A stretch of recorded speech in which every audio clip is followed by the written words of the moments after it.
Bonjour.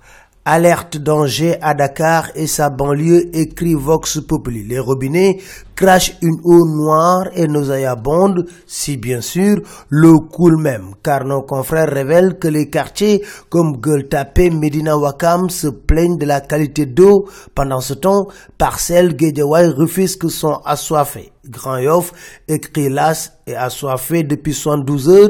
De quoi faire dire à Oumar Faye de Leral Askan Wi dans Vox Populi, le pays est hydrauliquement maquis.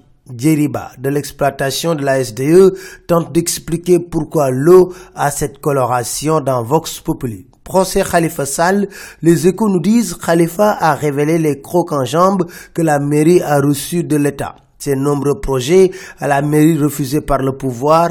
Dans sa plaidoirie, Khalifa a déclaré: notre enquête, l'objectif de la procédure est juste de neutraliser la ville et d'empêcher celle-ci de mener de gros investissements. Mieux, il ajoute: je suis l'un des rares maires de la capitale à ne pas avoir de bail à Dakar. Et dans ces tracasseries de l'État, écrit l'As, en 5 ans, 115 milliards sont tombés à l'eau, a-t-il révélé, écrit l'As. Il en est ainsi, révèle-t-il, écrivent les Échos, depuis qu'il a refusé les offres politiques, il ne faisait plus partie du protocole d'État. Je suis prêt à faire une procuration à la CREI. Je n'ai pas de prête-nom. Je n'ai détourné aucun fonds de l'État, a-t-il asséné au juge. Après avoir dénoncé la cabale politique, il finira par dire: ce qui est dommage, c'est qu'on utilise l'État pour faire des combats politiques, conclut-il dans Vox Populi. L'Observateur présente le Premier ministre Mohamed comme le prophète en l'état. Négociateur en chef du gouvernement, le Premier ministre a sauvé 4 grèves en 2 mois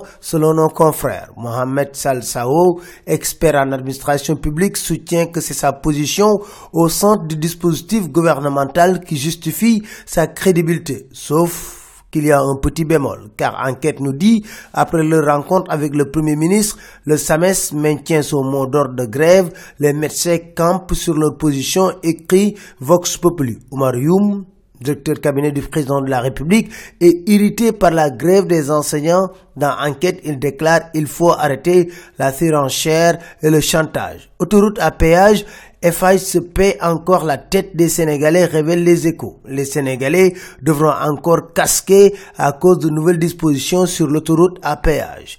L'As nous parle d'un Wally Seck qui est tombé sous le charme de Macky avec ce bout de phrase: mon cher président, je vous admire. Parlons de ces 2 crimes. Selon l'Observateur, il y a eu un crime d'honneur à Vélingara. Pour laver son honneur, un homme a égorgé l'amant de sa femme avant de le recouvrer de branches et de paille sèche et de brûler la dépouille. Dénoncé par son apprenti qu'il avait aidé à accomplir sa besogne, le mécanicien s'est donné la mort à la gendarmerie. Les Échos révèlent qu'un gosse de 18 ans a tué un autre du même âge pour les beaux yeux de son ex-copine de 15 ans.